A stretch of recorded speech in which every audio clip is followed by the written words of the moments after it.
And aides said he would always regale them with little tidbits like, oh, did you see the world's largest moth? Welcome to this week's Wacky Moments of Leftist Extremism. Now, this is a week where...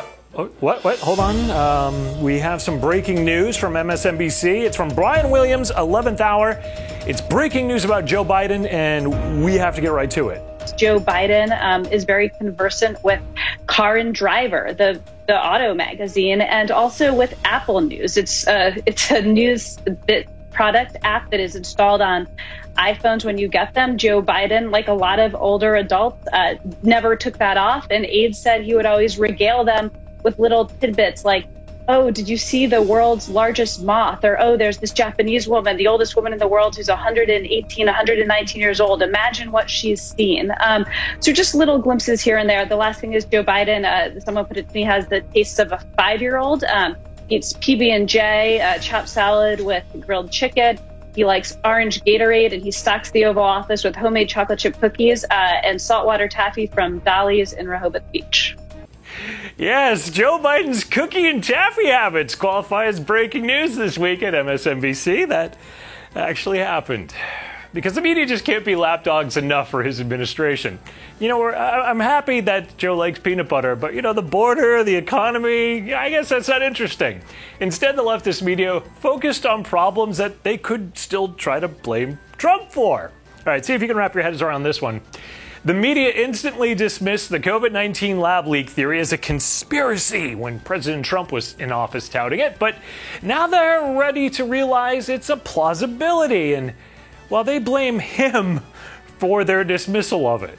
And look, I do think it's important to remember that part of the issue when this was first being reported on and discussed back a few months after the pandemic had begun was that then President Trump and Mike Pompeo, the Secretary of State, both suggested they had seen evidence that this was formed in a lab, and they also suggested it was not released on purpose, but they refused to release the evidence showing what it was. And so because of that, that made this instantly political. That's so funny. I don't remember Adam Schiff being ignored by the media during the Trump-Russia collusion hoax for not showing his evidence. Can you agree that there has been no evidence of collusion, coordination, or conspiracy that has been presented thus far between the Trump campaign and Russia? No, I don't agree with that at all. I think there's plenty of evidence of collusion or conspiracy. Yeah, the media did seem interested in deeming that instantly political for some reason. The leftist media, once again, just can't deal with Trump being right. And we should know one thing about former President Trump and some Republicans here who seem to be almost taking a victory lap with the idea, because their theory that the virus may come from a lab, that this proves that they were, quote, right all along. That's not what President Trump said when he was first in office. Well, there was no COVID-19 when Trump was first in office, but even MSNBC has this clip. Former President Trump endorsed the lab leak theory more than a year ago when asked if he'd seen evidence giving him a high degree of confidence that the virus came from the lab. Yes, I have. And I think that the World Health Organization should be ashamed of themselves. What's the date on that? Oh, yeah, April of 2020. But, yeah, the media and big tech won't accept any culpability in ignoring the lab leak notion that they suppressed for eons. It was just a few weeks ago that CNN was touting that the conservative media was creating COVID conspiracies. And what was their example? What have you learned about these links between beliefs in COVID-19 falsehoods and reliance on social media and conservative news outlets for information? Preemptively. For example, on the origins of the virus, how do we know it's not bioengineered? That's what the conspiracy theory says. China bioengineered it. Ooh, that topic did not age well in 2 weeks. And why am I and others talking about this? Is it because maybe we want to get to the truth, actually find those responsible for COVID spread across the world and hold them responsible? No, to Fredo Cuomo and CNN, the only reason anyone cares about this issue is because they're racist. But on the right, they're all about it. Why? Because the more this is about China being sneaky, the less it is about our leadership failing under Trump. So the byproduct of that is what? Fueling hate toward innocent people of Asian descent. What? What an ass. I guess if you got nothing, just scream racist. It's all the left ever does. This CNN idiocy driven home with ads from Carvana. Give them a ring and tell them not to put Fredo in the driver's seat of any program, please.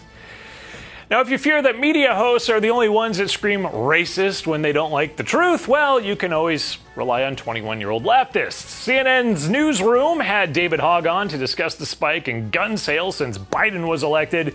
And guess what? Are people buying guns maybe because they fear their own government or to protect themselves during all these efforts to defund police? No, you're just racist. There were 2 million gun sales, and that's up 75% compared to the January before that. So what's that about to you? I think it's about fear. I think it's about the fact that as a country, oftentimes we would rather, unfortunately, turn on each other and point to someone's skin color or point to someone's immigration status or their gender or their sexual identity and claim that's the threat. Yeah, that's it. If you're buying a gun, it's just because you're racist. That's a Harvard student right there. He got in for his intellect, I'm sure. But if you want pure ignorance and hate, well, MSNBC is your place for one-stop shopping. With the vapid hole of hate herself, it's Joyless Reed and her panel of mindless miscreants as they describe what a Republican means to them. I don't know why Chuck Schumer and Elizabeth Warren and all of the leadership aren't running around the country and saying the Republican Party wants you to die. They didn't want you to get money for COVID, and they want your whole government to be decapitated. That should be the answer out of Chuck Schumer's mouth every single minute of every single day. This is a party of sedition, violence, white nationalism, and what we're hearing from even the president is we're going to work with them. Really?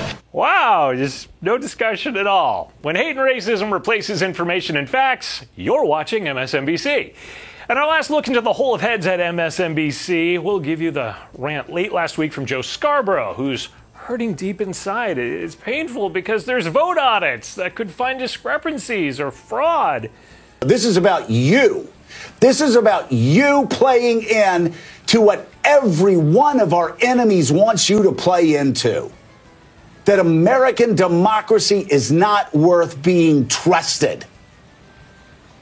That American democracy is no different than Russia.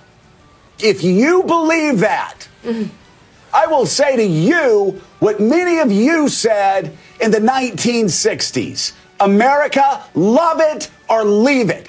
Yeah. You wouldn't want to question an election, huh, Joe? I mean, you should leave if you do that. I guess we just didn't watch Scarborough endlessly question the 2016 election for 4 straight years. The Russians nonstop for 2 years. Oh, let's see. Maybe the press, maybe the New York Times, maybe the Washington Post, maybe the Wall Street Journal, maybe they should have just ignored the fact. Don't knock reporters at the New York Times or the Washington Post or the Wall Street Journal or the broadcast networks for doing their job right. Which they'll continue to do. Which they will continue to do. So we've reported on horse farms in Kentucky? Or done investigations into how maybe eating tree bark would lower our cholesterol? What would you have had us do? The last thing is Joe Biden, someone put it to me, has the taste of a 5-year-old.